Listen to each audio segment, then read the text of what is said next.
section of this. So, risk management. This is a goal to lower the number of security incidents or their impact, or to respond to them more quickly. These are various ways to measure the success of your risk management program. You can measure the performance of it, which is typically time, the time it takes to detect an incident, how to remediate it, and other times like provisioning and deprovisioning user accounts and remediating vulnerabilities. Measuring how quickly you can do these things is a simple measure of the effectiveness of your security teams. And then there are convergence metrics, where you have a goal and you have what you really have accomplished, and there's a gap between them, and you try to lower that gap to bring things closer to your actual goal. And then there are value delivery metrics, where you try to figure out more numerical measures, which controls have actually been used. You might have controls that are costing you money, but they don't actually prevent any attacks. What controls are effective? How much does your program cost per person or employee or something? Various ways to measure whether you're in fact delivering value with your security program or you're just wasting time. Then you can standardize your security related processes and try to get involvement in every part of the business, like every procurement and acquisition project. The CEO of Rapid7, I'm not sure, the guy that made Metasploit, H.D. Moore, talked about how when he moved to Rapid7, he got ability to do security audits of everything before they bought it. And he gave a talk about this. If they wanted to buy a firewall, he would get it, get the firmware, put it in a virtual machine, test it, and he said, this is where I want to be. They can't buy junk and stick us with it. I get to test it first and tell them what products are worth buying. That's nice if your security team has that kind of prestige and talent. So there's a thing called the Security Balanced Scorecard. There's a bunch of these things. We're going to talk about business frameworks to try to organize your thinking. So you have awareness, access control, vulnerability management, business continuity, compliance, and program management. And then you have domains like financial, customer, internal, and innovation and learning. And all these are the things you have to consider, whether you're doing these things correctly. These things are really important in business. At first, they seem, all these frameworks with like 20 or 100 little boxes first seem overwhelming, but people really use them on the job. And I've had students say they wish they'd really worked harder to learn this in the class because you really use them on the job, these frameworks that just seem like too many pieces. That's the way it's really done. So there's a thing called the business model for information security, and it goes like this. You have people, processes, the organization, and technology, and then you have lines that connect them, like the organization's affecting the people, that's culture, people changing processes, that's emergence. Here's human factors, enabling, governing, and architecture. So the governing, as we talk about, is the organization passing policies and rules that affect the processes, and then the processes control what the people and the technology do. So this is just a way to try to organize your thinking. That's all these frameworks are. So there's the elements and the interconnectors that we talked about, dynamic interconnections they call them. And so culture is your pattern of behaviors, beliefs, and attitudes, how your company works. And it can't be legislated or controlled directly, but it's a real thing. There are certainly companies that have toxic culture. For example, Microsoft. Microsoft used a thing called forced ranking, which they got from Chrysler, which was incredibly destructive to the company. And they did it until about 5 years ago, where they would have teams of 10 people, and every quarter they would force you to fire one of those 10. And this is a terrible idea. It destroys morale, it destroys trust. The Roman legions did this as the most ruthless punishment. They did it to Caesar's legions when they just ran away in battle. You would force each team of 10 to kill one of their own people. You never do this. This is the way to make people miserable. And so what happened is they formed secret conspiracies to finger somebody and steer them for failure so they would get fired and stuff like that. You get really unhealthy behavior. And that's a culture. And it ended because an internal Microsoft person took the nickname Deep Throat, and they started publishing all this in a public blog. And it took Microsoft about 2 years to find them and fire them. And in that time, the company was greatly humiliated for doing this into changing their policies, so they stopped doing that forced ranking thing. But that's a culture, you know. What's it like to work here? Do they just lay you off heartlessly, or do they take care of people? So to create a favorable culture, you involve the personnel in your security decisions. Your executive leadership has to follow policies and lead by example. You have to include security factors in employee compensation, and explain to people why you have these policies so they can be on board with it, and reward desired behavior. So, and I say, if you're going to punish people, do it privately. Don't publicly humiliate them. So, these are good things to create a favorable culture. So your governing goes through policies, standards, guidelines, processes, and resource allocation and compliance are various ways in which you enforce these policies. So you can have architecture is alignment of your infrastructure and applications with the missions and objectives. You have consistency, efficiency, and low cost are considerations in defining it. And so your architecture will then hopefully be resilient so you can adapt to changes and events and be flexible and scalable. People talk about this a lot. Can you scale up to an increased customer base, more traffic and all that? And then security. You should be thinking about security at every aspect of design of every system. Putting it off till later is much more expensive. One thing I'm often telling my developers, if you find a security flaw while designing an application, you can fix it with a certain cost. If it has to happen later, after you've reached a later stage and now you have to fail quality assessment and come back, that will cost 10 times as much. And if you don't find it until you've actually shipped it to the customer and now you have to have updates and patches, it will cost you 100 times as much to fix it. It's much better to consider security right from the start. And here's another framework. The Zachman framework is the architecture standard. This is not particularly aimed at security, but it's been around for a long time. A lot of businesses use it. You've got enterprise, technology, and function, and you have data, functional application, network technology, people, time, and strategy. And once again, just a list of little things so you can consider all these things you have to do when planning your enterprise IT assets.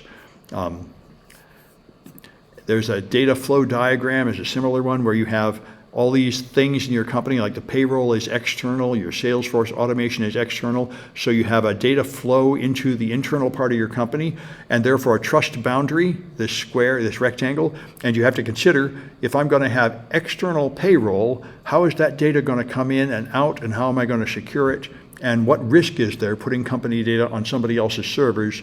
This is what you have to consider. Microsoft has a tool called the threat modeling tool that works by these data flow diagrams. All right, and so emergence is the thing where people learn to do things better. That can lead to improvements, but it can also cause inconsistencies.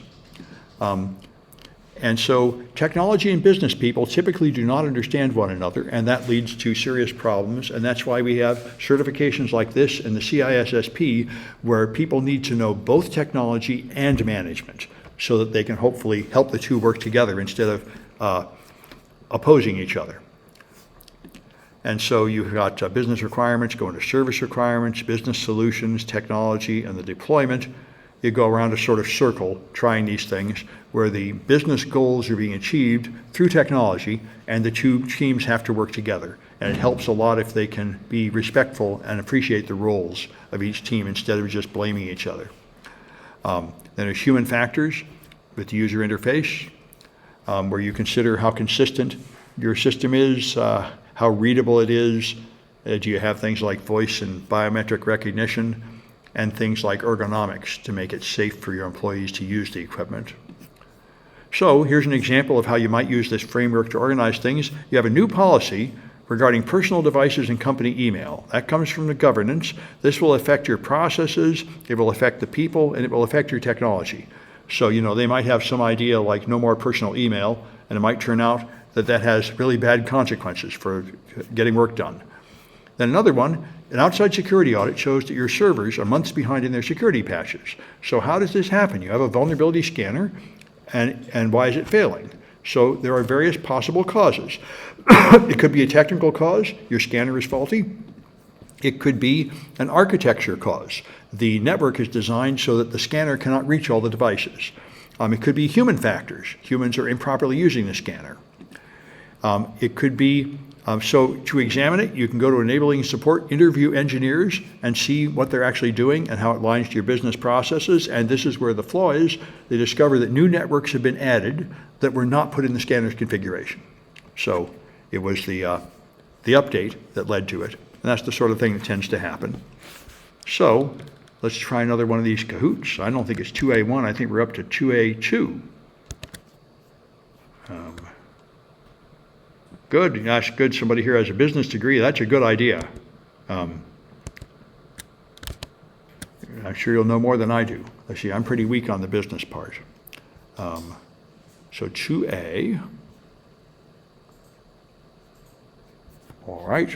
160, 2A2 right there. Good. All right.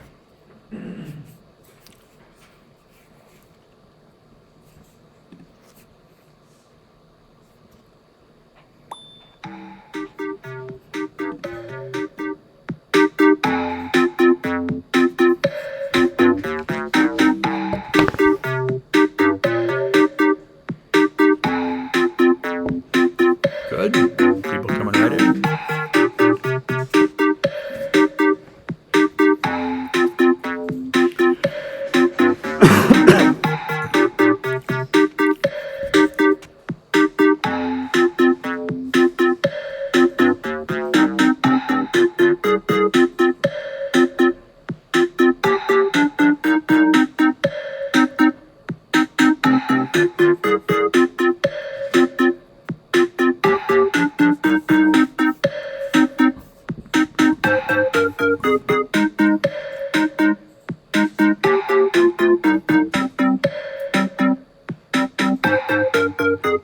All right. I guess this will do.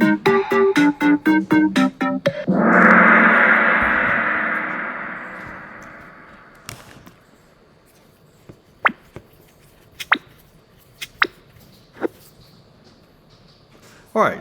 So who has a fiduciary duty to the shareholders?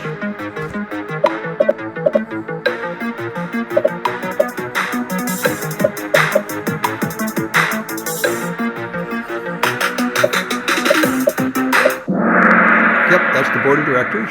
That's what they're for. All right. What process compares your job titles with other companies?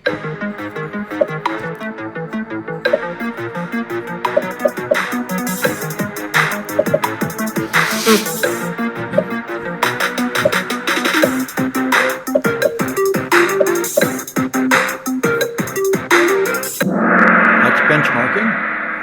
See if your company structure is similar to other companies of the same industry. Who appoints the CEO? The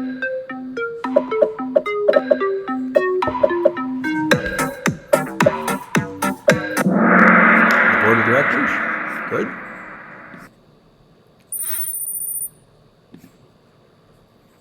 All right, and what's the T in SMART?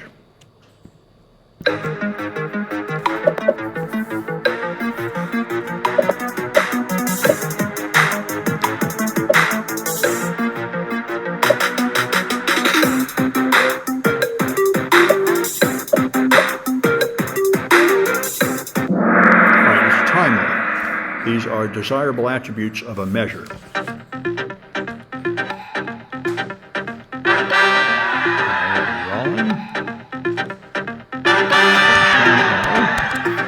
On here.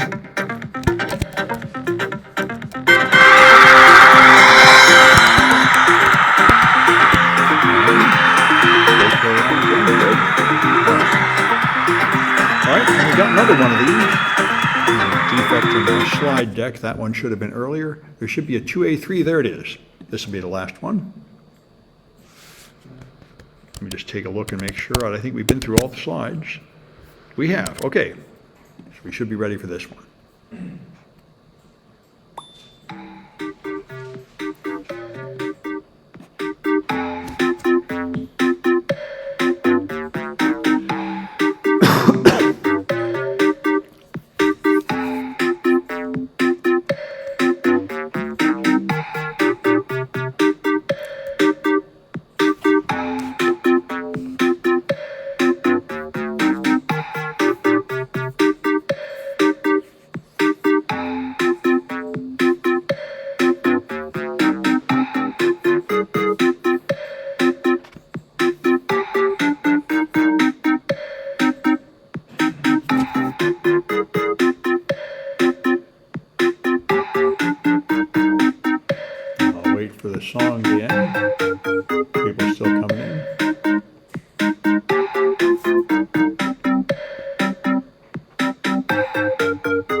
All right.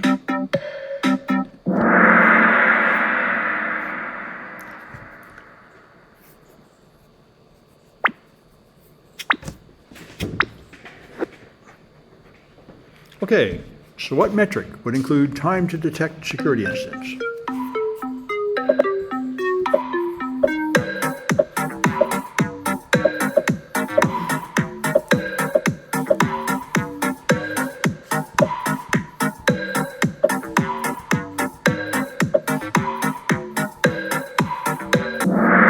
That's a performance metric. All right.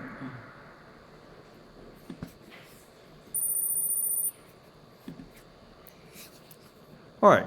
Which one of these is not one of the 4 perspectives in the security balanced scorecard?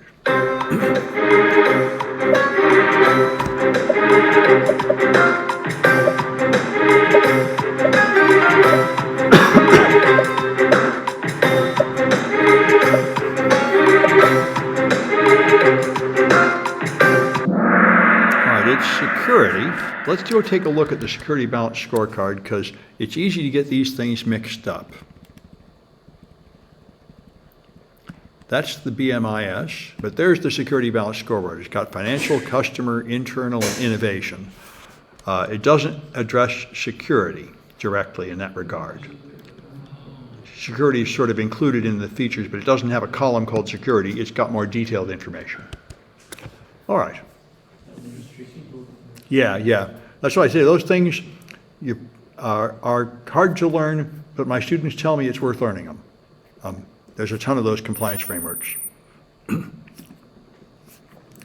right, so the BMIS model has 4 elements: people, process, technology, and work.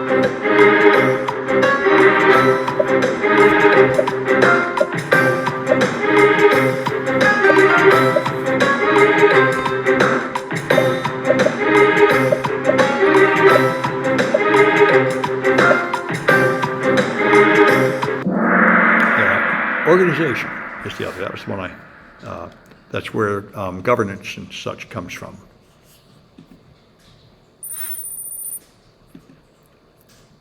All right, and in that model, what is the connector between organization and people?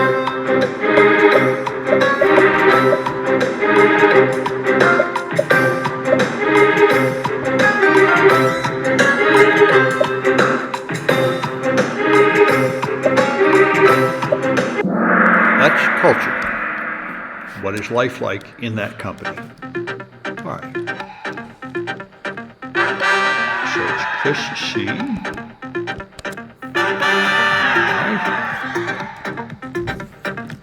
And Jason. And Jason T. All right. Jason T. And Jody Coriano. Real champ, one every time I think. All right. So that's it for the lecture. Let me stop this recording.